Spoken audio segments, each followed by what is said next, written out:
കള്ളക്കടൽ പ്രതിഭാസത്തിന്റെ ഭാഗമായി കടലാക്രമണത്തിന് സാധ്യതയുള്ളതിനാൽ കേരള തീരത്തും തെക്കൻ തമിഴ്നാട് തീരത്തും റെഡ് അലർട്ട് പ്രഖ്യാപിച്ചു. നാളെ പുലർച്ചെ 2:30 മുതൽ മറ്റന്നാൾ രാത്രി വരെയാണ് ജാഗ്രതാ നിർദ്ദേശം പുറപ്പെടുവിച്ചിരിക്കുന്നത്.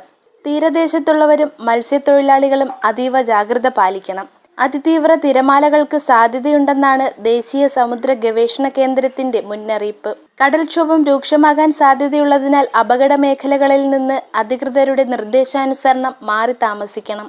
മത്സ്യബന്ധനയാനങ്ങൾ, ബോട്ട്, വള്ളം മുതലായവ ഹാർബറിൽ സുരക്ഷിതമായി കെട്ടിയിട്ട് സൂക്ഷിക്കുക. വള്ളങ്ങൾ തമ്മിൽ സുരക്ഷിത അകലം പാലിക്കുന്നത് കൂട്ടിയിടിച്ചുള്ള അപകടസാധ്യത ഒഴിവാക്കാം. മത്സ്യബന്ധന ഉപകരണങ്ങളുടെ സുരക്ഷ ഉറപ്പാക്കണം. ബീച്ചിലേക്കുള്ള യാത്രകളും കടലിൽ ഇറങ്ങിയുള്ള വിനോദങ്ങളും പൂർണ്ണമായും ഒഴിവാക്കുക. ഇന്ന് രാത്രി 10 മണി മുതൽ എല്ലാ ബീച്ചുകളിൽ നിന്നും ആളുകളെ ഒഴിവാക്കണം.